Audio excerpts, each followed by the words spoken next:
স্তরে স্তরে সাফল্য লাভ করে এগিয়ে গেছেন। পরবর্তী জীবনে তাই তিনি রহস্য করে বলেছিলেন যে আমার নাম অনুকূল হলেও প্রতিটি ক্ষেত্রেই আমাকে প্রতিকূলতার পাহাড় ডিঙ্গিয়ে এগোতে হয়েছে। শুধু ভক্ত সজ্জন, এক সময়ে শ্রী শ্রী ঠাকুর অনুকূলচন্দ্র নৈহাটি স্কুল থেকে এন্ট্রান্স পরীক্ষার জন্য প্রস্তুতি নিচ্ছেন। সকল প্রস্তুতি সম্পন্ন, ফর্ম ফিল আপের দিন তিনি স্কুলে যাচ্ছেন ফর্ম ফিল আপ করতে, কিন্তু পথিমধ্যে তার বন্ধুর দেখা, সে কাঁদতে কাঁদতে ফিরে আসছে। জিজ্ঞাসা করে জানলেন তার কাছে টাকা না থাকায় তার সেই বন্ধুটি ফর্ম ফিল আপ করতে পারেনি, তাই তার পরীক্ষা দেওয়া হবে না, সেই শোকে সে কাঁদছে। অবলীলায় অনুকূলচন্দ্র বিন্দুমাত্র চিন্তা না করে তার নিজেরকে দিয়ে তিনি ফর্ম ফিল আপ না করেই বাড়ি ফিরে এলেন। পরবর্তীতে মায়ের একান্ত ইচ্ছা অনুকূল ডাক্তার হবে, কিন্তু এন্ট্রান্স পাস না করলে তো ডাক্তারি পড়া যায়। অকুত ভয় এবং দৃঢ় মনোবল নিয়ে অনুকূল কলকাতার ন্যাশনাল মেডিকেল কলেজ হাসপাতালে শিক্ষকদের এবং বললেন যে স্যার, আপনারা যে কোনোভাবে পরীক্ষা করবেন, আমি সেই পরীক্ষায় বসতে রাজি, তবু আমাকে ডাক্তারি পড়ার সুযোগ দিতে হবে। তার সেই দৃঢ়চেতা মনোভাবে শিক্ষক মণ্ডলী রাজি হয়ে বিভিন্নভাবে পরীক্ষা করে দেখলেন যে না, অনুকূলের জ্ঞান সীমাহীন, তাই তাকে মেডিকেল কলেজে ভর্তি করলেন এবং পরবর্তীতে মায়ের ইচ্ছা পূরণ করে ডাক্তার হয়ে সেই হিমায়তপুরে এসে তিনি ডাক্তারি শুরু করলেন। কিন্তু তিনি লক্ষ্য করলেন মানুষের এই যে অসুস্থতা,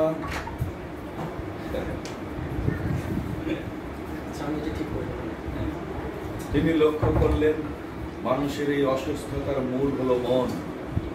তাই তো পরবর্তী জীবনে তিনি বাণী দিলেন, মনটা দুষ্ট হলেই জানিস রোগের আথাল হয়, ওইটাকে তুই এড়িয়ে চলিস, করবি ব্যাধি জয়। তাই সেই মনের চিকিৎসার জন্য তিনি আস্তে আস্তে কীর্তনের দল গড়ে তুললেন। কীর্তনের দল গড়ে একেবারে অন্তর্জ শ্রেণী, নিচু শ্রেণীর মানুষদের সমন্বয়ে তিনি বাড়িতে বাড়িতে, পাড়ায় পাড়ায় কীর্তন করে বেড়ানো শুরু করলেন। মানুষজন আস্তে আস্তে সেই কীর্তনের দলে ঝুঁকে পড়ে একাত্ম হতে থাকলো।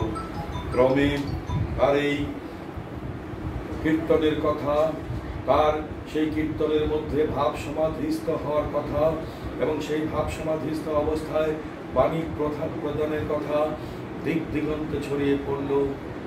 সেই মৌমাছির লোভে যেমন, মৌয়ের লোভে যেমন মৌমাছি দিক দিগন্ত ভেদ করে সেই তীব্র গতিতে ছুটে গিয়ে সেই ফুলে বসে মধু আহরণ করে সারা পৃথিবী থেকে, তেমনি সেই মনের অর্থার্থী জিজ্ঞাসু বৈজ্ঞানিক, কবি, সাহিত্যিক, রাজনৈতিক, সমাজ সংস্কারক এমন কোনো লোক বাকি নেই যারা এই হিমায়তপুরের বুকে শ্রী শ্রী ঠাকুর অনুকূলচন্দ্রের সাথে সাক্ষাৎ করার জন্য ছুটে আসেন। ক্রমে ক্রমে শ্রী শ্রী ঠাকুরের বসত বাটি, এখানে আস্তে আস্তে এক আশ্রমের গোড়াপত্তন হলো, গড়ে উঠল সৎসঙ্গ নামের এই প্রতিষ্ঠান। সেইখানে তৎকালীন ভারতবর্ষের শীর্ষ নেতা মহাত্মা গান্ধী তিনবার পরম প্রেমপুরা অনুকূলচন্দ্রের সাথে সাক্ষাৎ করার জন্য ছুটে এসেছিলেন। তিনি সেই শ্রী শ্রী ঠাকুরের মায়ের সাথে কথা বলে মায়ের যে পারঙ্গমতা, মায়ের যে এক্সপার্টাইজ, এটা দেখে তিনি মন্তব্য করতে বাধ্য হয়েছিলেন, I have never seen such a masterful lady in my life. এই হলো মাতা মনমোহিনী এবং তার সন্তান অনুকূলচন্দ্র।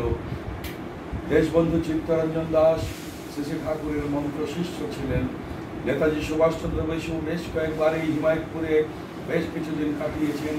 বলাই বাহুল্য তার পিতামাতা শ্রী শ্রী ঠাকুরের মন্ত্র শিষ্য ছিলেন।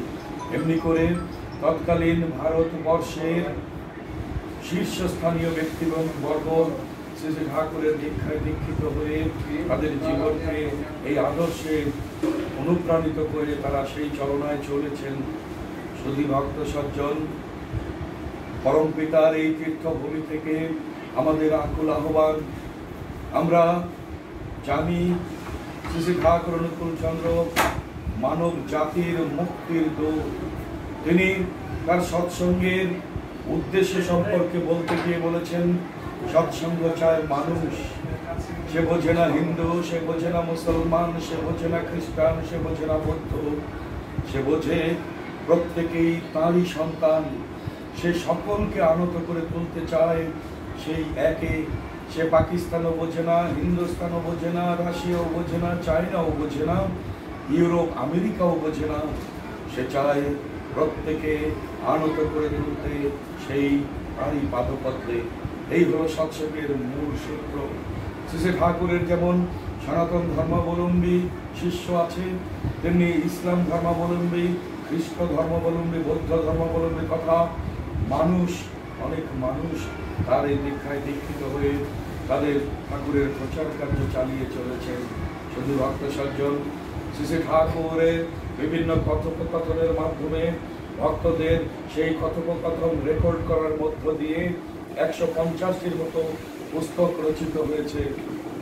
আমি জগৎবাসীকে আহ্বান জানাই, এই অমূল্য সম্পদ, জগতের মুক্তির সনদ যা শ্রী শ্রী ঠাকুরের শ্রীমুখ থেকে নির্গত হয়েছে, সেইগুলো আসুন আমরা পড়ে এই জগতে স্বর্গের সুবাতাস আমরা বইয়ে দিতে আমরা সচেষ্ট হই।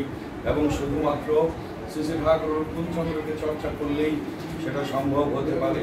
সবাইকে আমি 138তম এই তিথি, জন্মতিথির এই শুভ লগ্নে এই পরম তীর্থে সকলকে আসার জন্য আমন্ত্রণ জানাই এবং তার এই আদর্শকে আমাদের জীবনে চর্চা করে আমরা আমাদের জীবনগুলি এই আহ্বান জানিয়ে আমি আমার বক্তব্য শেষ করছি। সকলকে বন্দে পুরুষোত্তম, বন্দে।